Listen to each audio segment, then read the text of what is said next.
Hi, brothers and sisters. This is Stan Mathey, and I'm going to speak to you a little bit about Chapter 4 of Tim Keller's Counterfeit Gods. This is a chapter on making success an idol in our lives. One of the things that I really like, just a comment that Keller says, is that human beings are idol factories. And I find that to be really true, that we can make an idol out of almost anything in our lives. And we're always in the danger of taking a blessing from the Lord and making it an idol. We take something good from the Lord and make it an ultimate good. It's a good if it's ordered in the Lord. It's wrong if we're seeking from that thing the things that we should be seeking only from God. Success is one of those things. It's something good, and it's something, if it's ordered properly in the Lord, should be a part of our lives. But it becomes an idol when it becomes something that we look to put our security in, to trust, to find our meaning and value in. I think a good way to think about this idol is that it's the idol of personal achievement and excelling above others. We live in a culture that's lost the experience of taking our personal security and meaning from family and community. As in the weakening and splintering of family and community, we no longer can find our security and our value there. In past cultures, people found their sense of purpose, their meaning, their security in their family and in their community.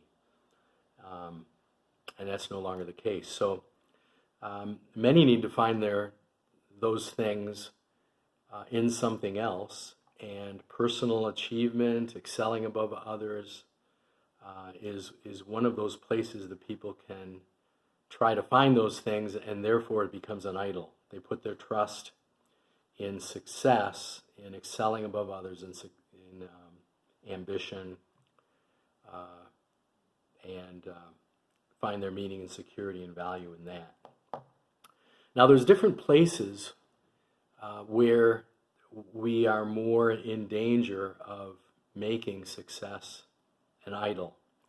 And if we're immersed in those places, in those environments, then we need to be particularly careful. Certain professional environments can be a place that push us to make success an idol. I find the area of finances, the area of academics, to be places of particular competition and self-ambition, where the desire to succeed above others can become an idol. A place where I personally saw this was at the University of Michigan. I attended the University of Michigan as an undergrad. Most people who come to the U of M are fairly successful, and they're used to succeeding above their peers. U of M is a very competitive environment, and many people feed on this. It's what drives them. And they become slaves to accomplishment and excelling above others. And U of M actually trains people to make accomplishment an idol. And students, if they don't excel above others, if they don't reach very high standards of excellence and meet their ambitious goals, become very discouraged. They can become disoriented, depressed. Some even commit suicide. They lose their value in themselves. They made a god of personal ambition and success, and it let them down, and then they see themselves as failures. Another place where a culture of ambition and excelling and competitiveness, of course, is sports. And this is particularly the case in individual sports like wrestling, swimming, track and field. Keller gives the example of Chris Everett, who was a champion tennis player, and when her career was over, she had an experience of being very disoriented and at loss and in some sense, her life lost its meaning. She had become accustomed to serving a God of success, of ambition, of competitiveness, of excelling over others, of winning. And when that was gone, she was let down. So, in our own personal lives, we should examine ourselves and particularly look at areas of ambition, a desire to succeed, our level of competitiveness, and see if they might qualify as idols. On the other hand, when we look at the pursuit of success as a possible idol, we need to be careful because there's good reasons to pursue success. If our motivations are good in the Lord and part of God's plan and mission for our life, then it's not necessarily an idol. Much of what determines if success, personal ambition, and excelling over others is an idol is our motivations. A husband and a father might have good reasons to pursue success in his career, to provide for his family in the way the Lord wants him to be generous to community. He might have to work hard, sacrifice, seek to excel over others in order to do that. Now, the same man might be driven to to work too hard and long. We all know of workaholics who live to succeed in their work. Might have the wrong competitiveness or selfish ambition and make an idol. Some of us, when we examine ourselves, might say, okay, this is an idol in my life, I need to smash it. Some of us might say, I actually need more desire to succeed and may not be striving hard enough in order to provide for family or to be generous with the Lord. I would say sometimes it's hard to know.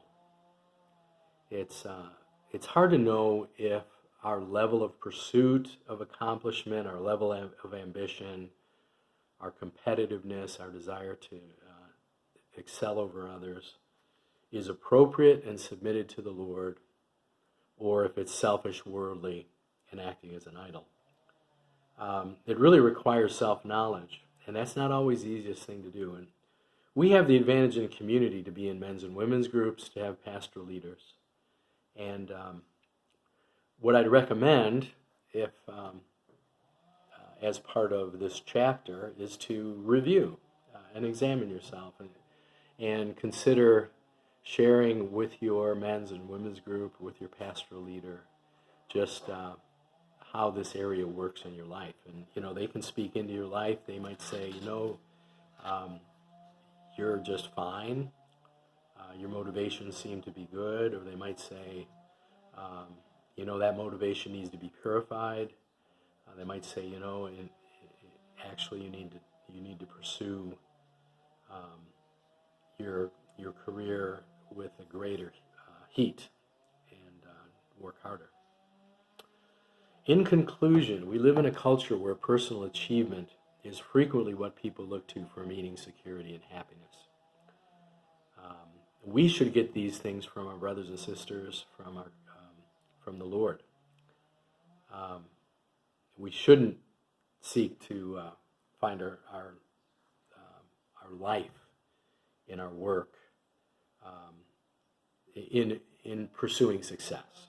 Work is a very good thing, again, but if its motivations are wrong, then we need to be purified.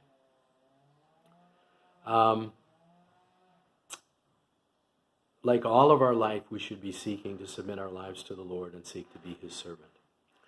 We should always seek to have the Lord as Lord of everything we do and to seek first His kingdom.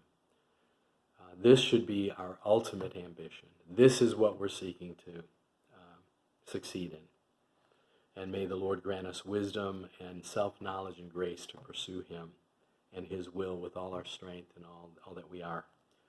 So those are my thoughts. God bless your discussion and the rest of your prayer meeting. May He purify us and make us the men and women who are truly His and who are free from anything that would take away from the devotion that we owe Him. God bless you.